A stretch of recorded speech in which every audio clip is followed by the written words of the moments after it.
जय श्री कृष्णा। राधे राधे। भगतजनों, आप सभी का हमारे YouTube चैनल राधे कृष्णा में हार्दिक स्वागत है। आज मैं आप सभी के समक्ष भाद्रपद माह के शुक्ल पक्ष में आने वाली परिवर्तनी एकादशी की व्रत कथा लेकर आई हूँ। इसी कथा के अंतर्गत पूजा की विधि और महत्व निहित है। तो आइए देर न करते हुए सुनते हैं इस परिवर्तनी एकादशी की व्रत कथा को। सब बोलिए विष्णु भगवान की जय। ओम नमो भगवते वासुदेवाय। भक्तजनों, इस एकादशी को पद्मा, परिवर्तनी, करवटनी कई नामों से जाना जाता है।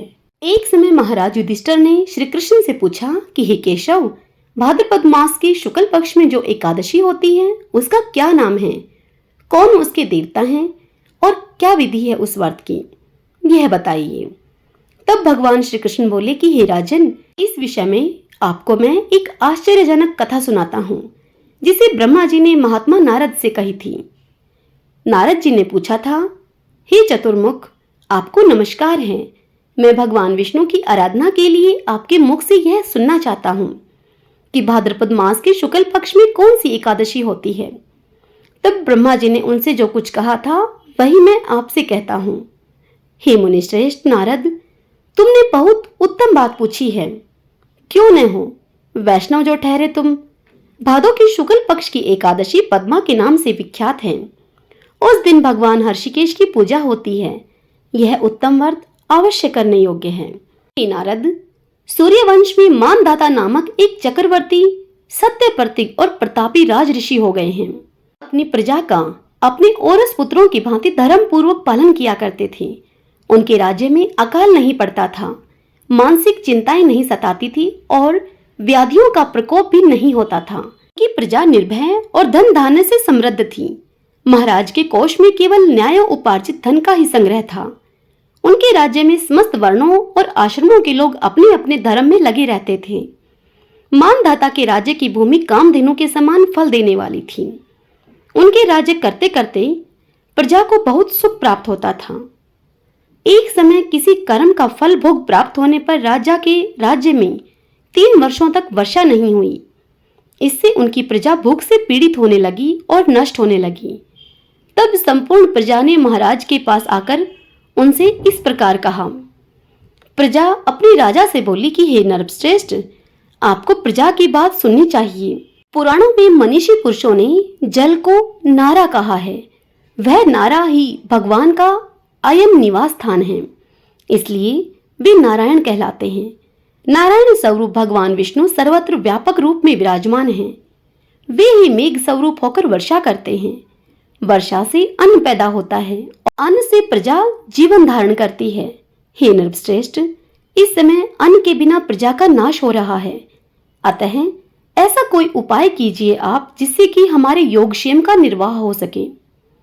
यह सब सुनकर राजा ने कहा कि आप लोगों का कथन सत्य है, क्योंकि अन्न को ब्रह्मा कहा गया है। अन्न से प्राणी उत्पन्न होते हैं और अन्न से ही जगत जीवन धारण करता है। लोक में बहुधा ऐसा सुना जाता है तथा पुराण में भी बहुत विस्तार के साथ ऐसा वर्णन है कि राजाओं के अत्याचार से प्रजा को पीड़ा होती है, किंतु जब मैं बुद्धि से विचार करता हूँ तो मुझे अपना किया हुआ कोई अपराध दिखाई नहीं देता। फिर भी मैं प्रजा का हित करने के लिए पूर्ण प्रयत्न करूंगा। ऐसा निश्चय करके राजा मानदाता इन्हें गिने व्यक्तियों को साथ में लेकर विधाता को प्रणाम करके सघन वन की ओर चल दिए। वहां जाकर मुख्य मुख्य मुनियों और तपस्वियों के आश्रमों पर घूमते फिरते रहे। वह एक दिन उन्हें ब्रह्मपुत्र अंगिरा ऋषि का दर्शन हुआ। उन पर दृष्टि पड़ते ही राजा हर्ष में भरकर अपने वाहन से उतर पड़े और इंद्रियों को वश में करते हुए दोनों हाथों को जोड़कर उन्होंने मुनि के चरणों में प्रणाम किया। मुनि ने भी स्वस्ति कहकर राजा का अभिनंदन किया और उनके राज्य के 7 अंगों की कुशल क्षेम पूछी। तत्पश्चात राजा ने अपने कुशल क्षेम बताकर मुनि के स्वास्थ्य का समाचार उनसे पूछा। मुनि ने राजा को आसन और अर्घ्य दिया। उन्हें ग्रहण करके जब वे मुनि के समीप बैठे तो उन्होंने इनके आगमन का कारण पूछा। तब राजा ने उनसे कहा कि हे भगवान, धर्म अनुकूल प्रणाली से पृथ्वी का पालन कर रहा था, फिर भी मेरे राज्य में वर्षा का अभाव हो गया। इसका क्या कारण है? इस बात को मैं नहीं जानता। तब ऋषि बोले कि हे राजन, यह सब युगों में उत्तम सतयुग है।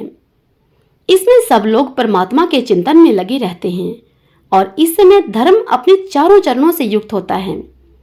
इस युग में केवल ब्राह्मण ही तपस्वी होते हैं, दूसरे लोग नहीं। किंतु महाराज, तुम्हारे राज्य में एक शूद्र तपस्या कर रहा है, इसी कारण से मेघ पानी नहीं बरसाते।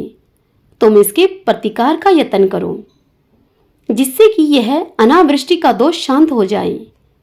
तब राजा ने कहा कि हे मुनिवर, एक तो यह तपस्या में लगा है, दूसरे यह निरपराध है, अतः मैं इसका अनिष्ट नहीं करूंगा। आप मेरे दोष को शांत करने के लिए किसी अन्य धर्म का उपदेश कीजिए। तब ऋषि बोले, हे राजन, यदि ऐसी बात है तो एकादशी का तुम व्रत करो। भाद्रपद माह के शुक्ल पक्ष में जो पद्मा नाम से विख्यात एकादशी होती है, उसके व्रत के प्रभाव से निश्चय ही उत्तम वृष्टि होगी। हे नरेश, तुम अपनी प्रजा और परिजनों के साथ इस एकादशी का व्रत करो। ऋषि का यह वचन सुनकर राजा अपने घर को लौट आए। उन्होंने चारों वर्णों को समस्त प्रजाओं के साथ भादों के शुक्ल पक्ष की पद्मा एकादशी का व्रत किया। इस प्रकार व्रत करने पर मेघ पानी बरसाने लगे। पृथ्वी जल से अपलावित हो गई और हरी भरी खेती से सुशोभित होने लगी। उस व्रत के प्रभाव से सब लोग सुखी हो गए। भगवान श्री कृष्ण कहते हैं कि हे राजन, इस कारण इस उत्तम व्रत का अनुष्ठान अवश्य करना चाहिए। पद्मा एकादशी के दिन जल से भरे हुए घड़े को वस्त्र से ढककर दही और चावल के साथ ब्राह्मण को दान देना चाहिए। इसी के साथ छाता और जूता भी दान देना चाहिए। दान करते समय निम्नांकित मंत्र का उच्चारण करें। नमो नमस्ते गोविंद बुद्ध श्रवण संज्ञक अघोग संशयं कृत्वा सर्वसौख्य प्रदो भव भुक्ति मुक्ति प्रदस्य च एव लोकानां सुखदायकः।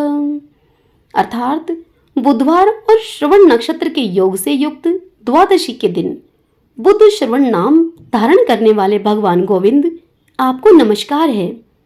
नमस्कार है। मेरी पाप राशि का नाश करके आप मुझे सब प्रकार के सुख प्रदान करें। आप पुण्य आत्मा जनों को भोग और मोक्ष प्रदान करने वाले तथा सुखदायक हैं। हे राजन, इसके पढ़ने और सुनने से मनुष्य सब पापों से मुक्त हो जाता है।